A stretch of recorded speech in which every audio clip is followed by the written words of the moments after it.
Sir, ಪ್ರಕರಣ ಏನಂದರೆ, ಒಬ್ಬ ವ್ಯಕ್ತಿ ನಮ್ಮ ಕಾಲೋನಿ ಚೌಡೇಶ್ವರಿ ದೇವಸ್ಥಾನ ಮುಂಭಾಗ ಒಂದು ಫೀಲ್ಡ್ ಇದೆ.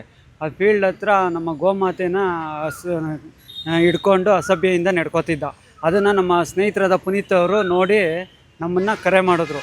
ಕರೆ ಮಾಡಿ ಹೋದ ನಂತರ 112ಗೆ ಕಾಲ್ ಮಾಡಿ ಪೊಲೀಸವ್ರಿಗೆ ಮಾಹಿತಿ ಕೊಟ್ಟರು, ಈ ಥರ ನಡೀತಾ ಇದೆ. ಒಂದು UP ಕಡೆಯಿಂದ ಬಂದಂಥ ವ್ಯಕ್ತಿ ಅವನು. ಇಲ್ಲಿ ಸುಮಾರು ಒಂದು 8 ವರ್ಷದಿಂದ ಇಲ್ಲಿ ಅಕ್ಕಪಕ್ಕ ವಿಚಾರಣೆ ಮಾಡಿದ್ದಕ್ಕೆ ಸುಮಾರು 8 ವರ್ಷದಿಂದ ವಾಸ ಇದ್ಕೊಂಡು ಮಗ್ಗ ಕೆಲಸ ಮಾಡ್ತಿದ್ದ. ಅವನಿಗೇನೋ ಮೈಂಡ್ ಇದಿದೆ ಅಂತೇಳಿ ಅವ್ರ ಮನೆಯವರು ಕೇಳಿದ್ದಕ್ಕೆ ಮೈಂಡ್ ಇದಿದೆ ಅಂತ ಹೇಳಿದ್ರು, ಮಾನಸಿಕ ಇದೆ ಅಂತ ಹೇಳಿದ್ರು. ಅದು ಸತ್ಯನೋ ಸುಳ್ಳೋ ನಮಗೆ ಗೊತ್ತಿಲ್ಲ. ಬಟ್ ಆದರೆ ಅವನು ಆ ಥರ ಹೆಣ್ಮಕ್ಳೆಲ್ಲ ಓಡಾಡ್ತಾರೆ, ಈ ಥರ ಎಲ್ಲ ತೊಂದರೆಗಳಾಗ್ತಿದೆ. ಅದರಿಂದ ನಾವು ಪೊಲೀಸವ್ರಿಗೆ ಮಾಹಿತಿ ಕೊಟ್ಟಿದ್ದೀವಿ. FIR ನಡೀತಾ ಇದೆ. ಇನ್ನು ಮುಂದಿನ ಕ್ರಮ ಪೊಲೀಸವರು ಏನು ಮಾಡ್ತಾರೋ ನೋಡಬೇಕು. ಸರ್, ಇಂಥವ್ರಿಗೆ ಏನು ಗಲ್ಲು ಶಿಕ್ಷೆನೇ ಮಾಡಬೇಕು. ಇಂಥ ಕೃತ್ಯಗಳನ್ನ ಮಾಡೋರಿಗೆಲ್ಲ ಸುಮ್ಮನೆ ಬಿಡಬಾರ್ದು. ಅವು ಯಾವ ಜಾತಿ ಇರಲಿ, ಯಾವ ಮತ ಇರಲಿ, ಯಾವುದೇ ಇರಲಿ, ಅವ್ರಿಗೆ ನಮ್ಮ ಹಿಂದೂ ಆಗಲಿ, ಮುಸಲ್ಮಾನ ಆಗಲಿ, ಮತ್ತೊಬ್ಬರಲ್ಲಿ ಇನ್ನೊಬ್ಬರಲ್ಲಿ, ಇಂಥವ್ರಿಗೆಲ್ಲ ಗಲ್ಲು ಶಿಕ್ಷೆನೇ ಆಗಬೇಕು ಅಂತ ನನ್ನೊಂದು ಅನಿಸಿಕೆ. ಪೊಲೀಸ್ ಠಾಣೆಗೆ ಬಂದೀವಿ, ಪ್ರಕರಣ ದಾಖಲಿಸಿದ್ದೀವಿ. FIR ನಡೀತಾ ಇದೆ. 2-3 ಸತಿ ಒಳಗಡೆ ಹೋಗಿ ಮಾಹಿತಿ ತೊಗೊಂಡಿದ್ದೀವಿ. FIR ಆಗಿದೆ. ಇವಾಗ ಸ್ಮಾರ್ಟ್ ಮಾರ್ಚರ್ಗೆ ಹೋಗ್ಬೇಕು ಅಂತ ಹೇಳಿದ್ದಾರೆ. ಅದಾದ ನಂತರ ಮುಂದಿನ ಕ್ರಮ ತಗೋಬೇಕು.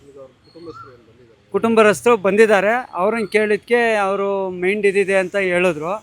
ಇಲ್ಲ, ಈ ಥರ ಎಲ್ಲ ಮಾಡಬೇಡಿ, ನಾವು ಅವ್ರನ್ನ ಊರಿಗೆ ಕಳಿಸ್ಬಿಡ್ತೀವಿ ಅಂತ ಎಲ್ಲ ಮಾಹಿತಿ ಕೊಡ್ತಾಯಿದ್ದಾರೆ.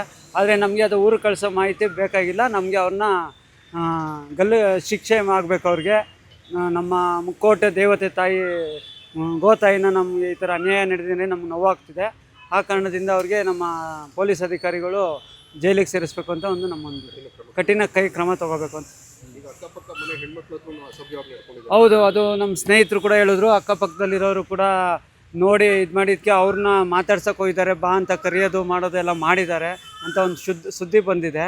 ಅಲ್ಲಿ ಅಕ್ಕಪಕ್ಕ ವಯಸ್ಸಾದವ್ರ ಮೇಲೆಲ್ಲ ಕರೆಯೋದು ಬಾ ಅನ್ನೋದೆಲ್ಲ ಮಾಡಿದಾನಂತೆ. ಅದು ಪೂರ್ಣವಾಗಿ ಮಾಹಿತಿ ಗೊತ್ತಿಲ್ಲ. ಅಕ್ಕಪಕ್ಕದ ವಿಚಾರ ನೋಡಿದವ್ರು ಹೇಳಿದ್ರು. ಇದನ್ನು ಪೊಲೀಸರು ಕ್ರಮ ತೊಗೊಂಡು FIR ಮಾಡಿ ಅವನ್ನ ಶಿಕ್ಷೆ ಕೊಡಬೇಕು. ಕಾನೂನು ಕ್ರಮ ಏನಿದೆಯೋ ಆ ಮುಖಾಂತರ ಅವನ್ನ ಶಿಕ್ಷೆ ಕೊಡಬೇಕು ಅಂತ ನಾನು ಕೇಳಬೇಕು. ನಾನು ನೋಡಿದಾಗ ಹಸುನ ಹಿಡ್ಕೊಂಡು ಅಸಭ್ಯವಾಗಿ ನಡ್ಕೊತಿದ್ದ, ಹಸು ಮೇಲೆಲ್ಲ ಹತ್ತುತ್ತಾ ಇದ್ದ. ಅದೆಲ್ಲ ನಮ್ಮ ಹತ್ರ ವಿಡಿಯೋ ಇಲ್ಲ. ನಾನು ನೋಡಿದಾಗ ನಾನು ನೋಡಿದ್ದೀನಿ. ಆಮೇಲೆ ಅಲ್ಲೊಂದು ಫೀಲ್ಡ್ ಇದೆ. ಫೀಲ್ಡ್ ಹತ್ರ ಕರ್ಕೊಂಡೋಗಿ ಹಸು ಜೊತೆ ತುಂಬ ಅಸಹ್ಯವಾಗಿ ಪ್ಯಾಂಟೆಲ್ಲ ಬಿಚ್ಚಿ ನಡ್ಕೊತಿದ್ದ. ನೋಡಿ ನಂತರ 112ಗೆ ಫೋನ್ ಮಾಡಿದ್ರು. ಬಂದರು ಪೊಲೀಸವರು. ಬಂದು ಈಗ ಪೊಲೀಸ್ ಸ್ಟೇಷನ್ಗೆ ಸೇರಿಸಿದ್ದಾರೆ. FIR ಮಾಡ್ತಿದ್ದಾರಂತೆ. ಇಂಥವ್ರಿಗೆಲ್ಲ ಕಠಿಣ ಶಿಕ್ಷೆ ಆಗಬೇಕಷ್ಟೆ. ಹೌದು, ಅದು ಬೆಳಗ್ಗೆ ಮಾಹಿತಿ ಬಂತು.